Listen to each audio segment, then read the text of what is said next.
Hello everyone, आप सभी बच्चे को मैंने क्या बतलाया था। इसके पहले लेक्चर में हमने आपको फिजिक्स पढ़ाया था। क्लास 10 फिजिक्स चैप्टर 1 पढ़ाया था। उसमें प्रकाश को बताया था।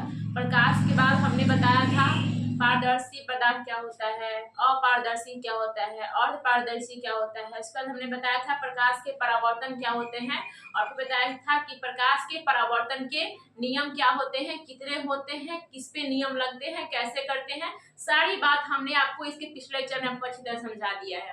अब हम यहाँ पे आएंगे कि समतल दर्पण में प्रकाश के परावर्तन की क्या क्या शर्तें होती है।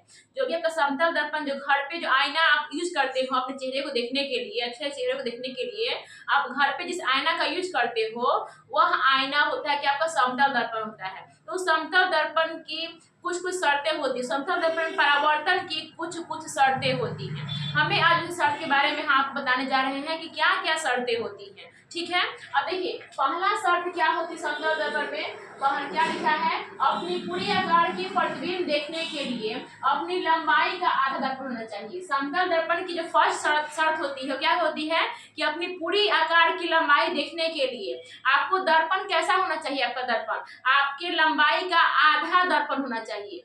अगर आपको अपना पूरी आकार की लंबाई स्पष्ट रूप से दर्पण में देखना है तो आपका दर्पण कितना होना चाहिए। आपका समतल दर्पण जो है आपके लंबाई का आधा अगर रहेगा तो आप उसमें अपना पूरी लंबाई की जितना आप लंबे हैं उतना आकार लंबे क्या हो सकते हैं, आप दर्पण में अपने आप को देख सकते हैं। ठीक है, अब अगला पॉइंट क्या है बाबू, अगला पॉइंट है यदि दर्पण की, यहाँ पे क्या है, यदि दर्पण की ओर भी वेग से दौड़ा जाए तो प्रतिबिंब टू भी से गतिशील दिखती है। इसी कारण वाहन के शीशा पर लिखा रहता है कि object in the mirror are closer than the appear, अर्थात वस्तु स्वाभाविक वेग से अधिक गतिशील है। ये बात कभी अनुभव किए हो बाबू कि जब भी आप कभी आईना के सामने खड़ा हो, जो समतल दर्पण है, यदि आप वहां पे खड़े हो तो वहां पे क्या होता है, वहां पे ऐसा लगता है कि आप जब आईना के सामने जाओगे तो आप जाओगे भी वेग के स्पीड से।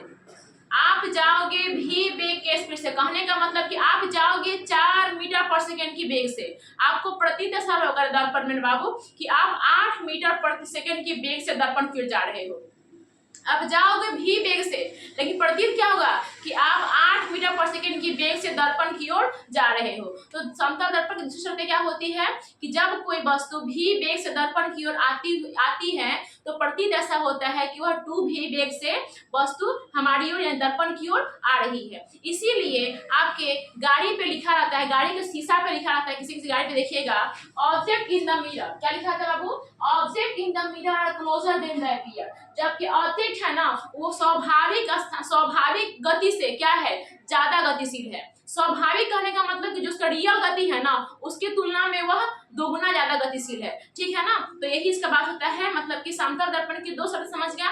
पहला क्या, यदि आपको अपनी पूरी लंबाई देखना है दर्पण में, मतलब पूरी आपको पूरा फोटो देखना है दर्पण में, तो उसके लिए कैसा दर्पण चाहिए, अपनी लंबाई का आधा दर्पण चाहिए। ठीक है, लेकिन वहीं पे आप देखते हो कि समतल दर्पण में यदि आप टू भी वेग से जाओगे वहां पे तो क्या होगा, आपका जो प्रतिबिंब होगा ऐसा आपको लगेगा ना कि आप टू भी वेग से क्या कर रहे हो, दर्पण की ओर गति कर रहे हो। ये बात समझ गया। इसी प्रकार आप कहीं कहीं देखिएगा गाड़ी के आपका आईना जो होता है, शीशा होता है, उस पर लिखा होता है object in the mirror are closer than the appear. इसका मतलब ये होता है बाबू कि जो आपका जो वस्तु है, जो गाड़ी है, वो अपने स्वाभाविक स्थान से ज्यादा गतिशील है। ये बात समझ गया। दूसरा बात आते हैं, तीसरा आपका शर्त क्या कहती है समतल दर्पण की, कहती है कि यदि आप दर्पण को थीटा कोण से, यानी दर्पण को आप 30 डिग्री से झुकाओगे, यदि आप दर्पण को अपनी ओर 30 डिग्री से झुकाओगे ना बाबू तो आपका प्रतीत होगा ना कि 60 डिग्री से झुक गया है।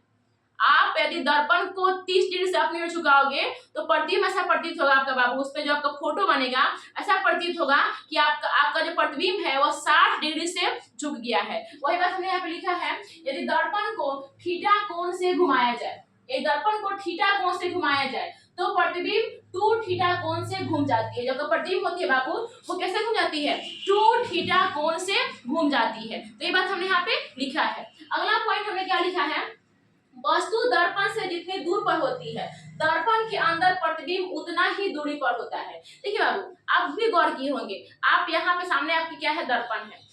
दर्पण से यदि मैं यहाँ पे 20 मीटर की दूरी पर हूँ ना बाबू, दर्पण से यदि मेरी दूरी 20 मीटर की है तो इस दर्पण के अंदर जो प्रतिबिंब बनेगा वो भी कितना होगा, 20 मीटर की दूरी पर ही होगा। जैसे ये आपका दर्पण है, समझिए ये आपका यही आपका दर्पण है। दर्पण से हमारी दूरी क्या है, यदि 20 मीटर है ना बाबू, तो हमारे जो फोटो बनेगा दर्पण के अंदर वो यहाँ से इस दर्पण से 20 मीटर पर ही बनेगा। इसका कहने का मतलब अब समतल दर्पण जो होता है इसमें जो प्रतिबिंब की जो दूरी है वह वस्तु की दूरी के बराबर होती है। यानी अगर वस्तु, अगर हम दर्पण में अपने शीशा में अपना चेहरा देख रहे हैं हम, यदि शीशा में यदि हम 20 मीटर की दूरी पर है तो हमारा जो प्रतिबिंब होगा वो शीशा से बाहर भी कितना मीटर की दूरी पर बनेगा, बिल्कुल 20 मीटर की दूरी पर ही बनेगा। ये बात समझ गए ना। तो यदि यही बात हम लिखा है, वस्तु दर्पण से जितनी दूरी पर होती है दर्पण के अंदर प्रतिबिंब उतनी ही दूरी पर होता है। यानी कि वस्तु की दूरी बराबर क्या होता है आपका, प्रतिबिंब की दूरी। मतलब जितनी वस्तु की दूरी होती है उतना ही प्रतिबिंब की दूरी होती है। इसमें कंफ्यूज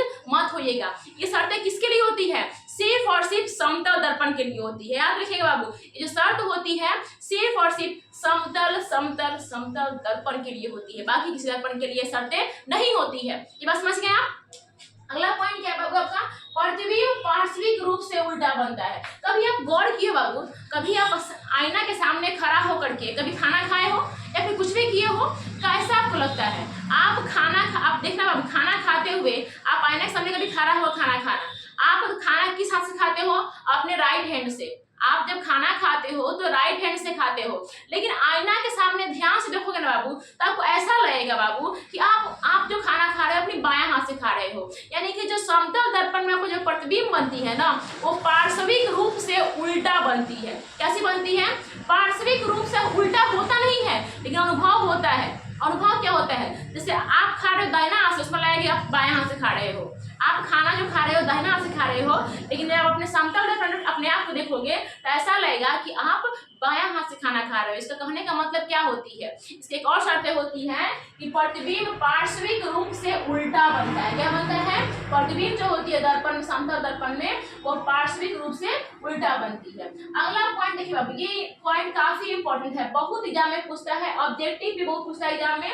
क्या है? समतल दर्पण पर आभासी प्रतिबिंब बनता है। समतल आभासी प्रतिबिंब से कहते हैं बाबू वैसे प्रतिबिंब जिसे हम पर्दे पर नहीं उतार सकते हैं, ठीक है ना। तो समतल दर्पण में जब प्रतिबिंब बनेगा बाबू वो कैसे बनती है? आभासी बनती है। कैसी बनती है? आभासी बनती है। और साथ ही साथ इसकी जो फोकस दूरी होती है, देखिए जो फोकस दूरी वाला बात है ना बाबू, फोकस दूरी और क्षमता, ये आपको जब हम पढ़ाएंगे ना वहां पे अवतल दर्पण उत्तल दर्पण में जब फोकस दूरी निकालना सिखाएंगे, क्षमता निकालना सिखाएंगे बाबू, तो वहां पे बात क्लियर हो जाएगी कि समतल दर्पण की जो फोकस दूरी है वो अनंत क्यों होती है, कैसे होती है, आपको हम फिगर बनाकर समझाएंगे वहां पे। फिलहाल के लिए बाबू अभी यहाँ पे सिर्फ याद रखिए कि जो समतल दर्पण होती है उसकी फोकस दूरी जो होती है वो अनंत पर होती है। कहाँ होती है? अनंत पर होती है। और इसकी क्षमता क्या होती है? शून्य होती है। इसको हम कैसे अनंत पर होती है, कैसे इसकी क्षमता शून्य होती है, हम जब आपको पढ़ाएंगे वहां पे अवतल दर्पण उत्तल दर्पण में आपको क्या निकालने के लिए बताएंगे? फोकस दूरी, तो क्षमता निकालने के लिए बताएंगे, लेंस में क्षमता निकालने के लिए बताएंगे, तब समझाएंगे वहां पे कि कैसे अवतल दर्पण की जो फोकस दूरी होती है अनंत होती है और क्षमता शून्य कैसे होती है। तो इतनी बातें बाबू समतल दर्पण के बारे में आप अच्छी तरह से समझ गए होंगे, ठीक है। एक बार मैं हट जाती हूँ, आप इसका स्क्रीनशॉट ले लीजिए, ठीक है ना, लिख लीजिए।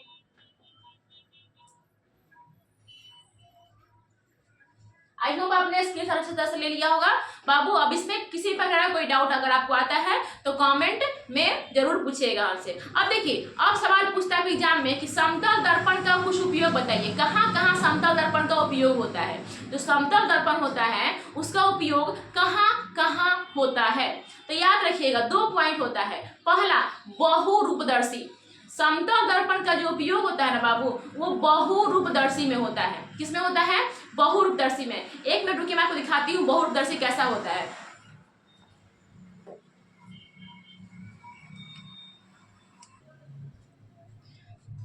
तो देखिए बाबू, वहां भी क्या बताया था आपको कि बहुरूपदर्शी में जो समतल दर्पण का जो उपयोग होता है ना बाबू वो 2 चीजों में होता है। पहला होता है बहुरूपदर्शी में। देखिए ये है आपका बहुरूपदर्शी, बहुत ज्यादा बड़ा तो नहीं है, ये खिलौना में बच्चा जो होता है ना खिलौना के तौर पे यूज करता है। बहुरूपदर्शी में क्या होता है बाबू, 3 समतल दर्पण को 60 डिग्री कोण पे हम लगाते हैं। कितने डिग्री पे? इसमें देखिए ये बहुरूपदर्शी को दिख रहा है ना बाबू, इसमें 3 समतल दर्पण है, 3 समतल दर्पण है, इसको हम 60 डिग्री पर तीनों को क्या करते हैं, हम फीड कर देते हैं। और उसके बाद एक और रगड़ा हुआ कांच डालते हैं। बहुरूपदर्शी में एक और हम रगड़ा हुआ कांच को इसको ढक देंगे और दूसरी ओर बिल्कुल साफ सुथरी यहाँ पे कांच लगाएंगे। और इसमें क्या करेंगे, इस कांच के अंदर इसी आपका जो आपका ये दिख रहा है ना, 3 परावर्तक सतह दिख रही है, समतल दर्पण की 3 परावर्तक सतह को हम 60 डिग्री के कोण पर बहुरूपदर्शी में लगाते हैं। हम क्वेश्चन याद रखिएगा कि समतल दर्पण का उपयोग कौन कौन सा होता है, तो बहुरूपदर्शी में हम समतल दर्पण का उपयोग करते हैं। समझ गए? दूसरा क्वेश्चन पूछता है कि बहुरूपदर्शी में हम समतल दर्पण को कितने डिग्री कोण पे लगाते हैं, तो क्या लिखोगे आप, 60 डिग्री कोण पे। बस ये 2 इंपॉर्टेंट क्वेश्चन एग्जाम में फंसता है आपका और बनता भी है, ठीक है। अब देखिए मैंने हाथ में एक चीज और लिया है, ये क्या है आपका पेरिस्कोप। ये क्या है बाबू, पेरिस्कोप होता है। ये जो पेरिस्कोप होता है ना, ये देखिए ये क्या है आपका पेरिस्कोप है। पेरिस्कोप का काम क्या है, इसमें भी ना आपका समतल दर्पण का ही उपयोग होता है। पेरिस्कोप में और बहुरूपदर्शी में दोनों में समतल दर्पण का प्रयोग होता है, लेकिन बहुरूपदर्शी में 3 समतल दर्पण का यूज होता है और तीनों समतल दर्पण 60 डिग्री के कोण पे एक दूसरे के 60 डिग्री कोण पर होते हैं।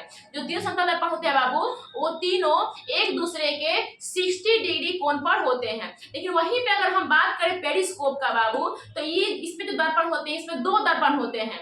इसमें कितने दर्पण होते हैं बाबू, इसमें 2 दर्पण होते हैं। इसमें एक जो दोनों दर्पण होते हैं बाबू, एक दूसरे के, एक दर्पण यहाँ पे लगा होगा बाबू, एक दर्पण जो होगा बाबू यहाँ पे लगा हुआ कितने डिग्री पर, 45 डिग्री पर, और एक दर्पण यहाँ पे लगा हुआ कितने डिग्री पर, 45 डिग्री पर। यहाँ पे इसमें 2 दर्पण का यूज होता है, दोनों दर्पण एक दूसरे के 45 डिग्री पर रहते हैं। इसका उपयोग कहाँ पे होता है बाबू, इसका उपयोग जैसे दीवार के उस पार हमको देखना है, उस पार देखना है कि हमारी जो भी है हमारे घर का लोग, या फिर दीवार के इस पार हमको देखना है, दीवार के इस पार देखने के लिए क्या करेंगे, हम बहुरूपदर्शी का प्रयोग करते हैं। या फिर पानी में भी जो दुश्मन लोग होता है ना, जो पानी में आपका पानी के बहुत नीचे सतह से आपको देखना है दुश्मन आ रहा है कि नहीं आ रहा है, तो क्या पानी के मान चलिए बाबू कि आप समुद्र में बैठे हुए हो, समुद्र के अंदर के नीचे बैठे हुए हो।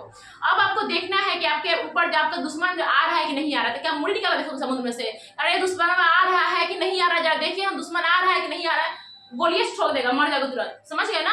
तो वहां पे क्या होता है, वहां पे जो आपके सैनिक जो लोग होते हैं वो किसका उपयोग करते हैं, बहुरूपदर्शी का उपयोग करते हैं। कि जो आप क्या करेंगे, बहुरूपदर्शी एकदम बिल्कुल पतला सा एक ऐसा रहता है, जिसे दिखाए हम, ये तो मैंने छोटा सा बनाया है समझने के लिए, बच्चों को समझाने के लिए छोटा सा बनाया है बहुरूपदर्शी, लेकिन इतना छोटा नहीं होता है। ये जो आपका पार्ट होता है ना, काफी लंबा होता है, और यहाँ पे एक 45 डिग्री पर एक लगा रहता है समतल दर्पण, और साथ ही साथ यहाँ पे 45 डिग्री पर समतल दर्पण लगा रहता है।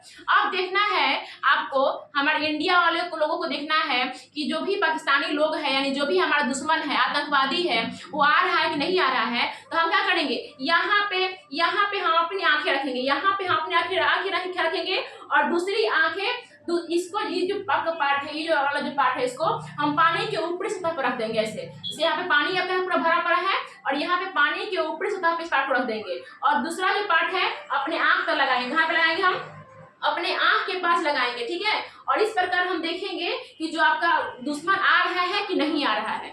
इसी से हम क्या करते हैं, बहुत पानी के अंदर नीचे रहते हुए भी हम दुश्मन का पता लगाते हैं। किसकी वजह से, हम पेरिस्कोप की वजह से। या फिर आपके जो घर की दीवारें हैं, आप बहुत ऊंचाई पर नहीं चढ़ सकते हैं, आप बहुत ऊंचाई पर नहीं चढ़ सकते हैं, आपको पता नहीं है कि आपकी गर्लफ्रेंड उधर क्या कर रही है, आपको अपनी गर्लफ्रेंड को देखना है, आपको अपनी गर्लफ्रेंड को देखना है, आपको पता होना चाहिए कि हमारी गर्लफ्रेंड उधर क्या कर रही है, तो क्या करोगे, एक पेरिस्कोप लाओगे, पेरिस्कोप का एक जो पहला हिस्सा है उसको छत के ऊपर रख दोगे। क्या रख दोगे, सबसे ऊपरी जो सिरा है वहां फंसा दोगे, और दूसरे सिरा के ऊपर क्या करोगे, आप अपना यहाँ से आंख ला करके देखोगे, ऐसे अपने मुंह ला कर देखोगे, वो आपको दिख जाएगा पूरी तरह से कि उधर का जो लोग है वो सब लोग क्या कर रहे हैं। तो बहुरूपदर्शी समझ गए आप क्या होता है, और पेरिस्कोप क्या होता है। पेरिस्कोप में हम 2 समतल दर्पण का यूज करते हैं, और दोनों समतल दर्पण को हम 45 डिग्री कोण पर लगाते हैं। पेरिस्कोप का यूज हम पानी में भी करते हैं, आतंकवादियों को देखने के लिए, बहुत सारे प्रयोग में करते हैं। उसके बाद हम मोटे दीवार के उस पार देखने के लिए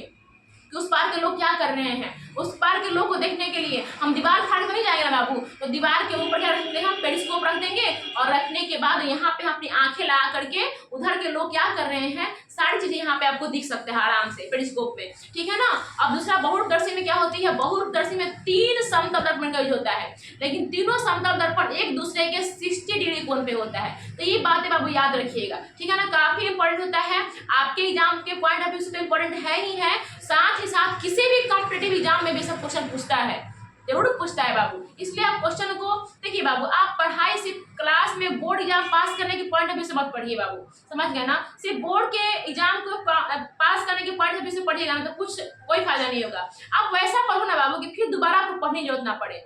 आप वैसा पढ़ाई करो बाबू कि फिर आपको दोबारा कभी क्लास 10 का सिलेबस कहीं किसी एग्जाम में पूछे बाबू, तो फिर दोबारा से क्लास 10 का सिलेबस पढ़ने की जरूरत ना पड़े बाबू, समझ गया ना। तो इसीलिए हमने आपको ये बातें बता दी, आपके बुक में नहीं दिया है, लेकिन मैंने आपको आपके ज्ञान के लिए बातें बता दी। समतल दर्पण का उपयोग 2 चीजों में ज्यादा कर देखने को मिलता है, बहुरूपदर्शी में और आपका पेरिस्कोप में। बहुरूपदर्शी में 60 डिग्री कोण पे समतल दर्पण को लगाते हैं, उसमें 3 दर्पण यूज करते हैं समतल दर्पण का, इसमें 2 समतल दर्पण यूज करते हैं। इसमें हम समतल दर्पण को 45 डिग्री कोण पे एक दूसरे के 45 डिग्री कोण पे क्या करते हैं हम लगाते हैं, समतल दर्पण यहाँ पे और समतल दर्पण यहाँ पे, ठीक है ना। तो ये पूरा बातें आप अच्छी तरह से समझ गए होंगे। चलिए यहाँ पे आपका होता है समतल दर्पण समाप्त, ठीक है। चलिए आगे बढ़ते हैं।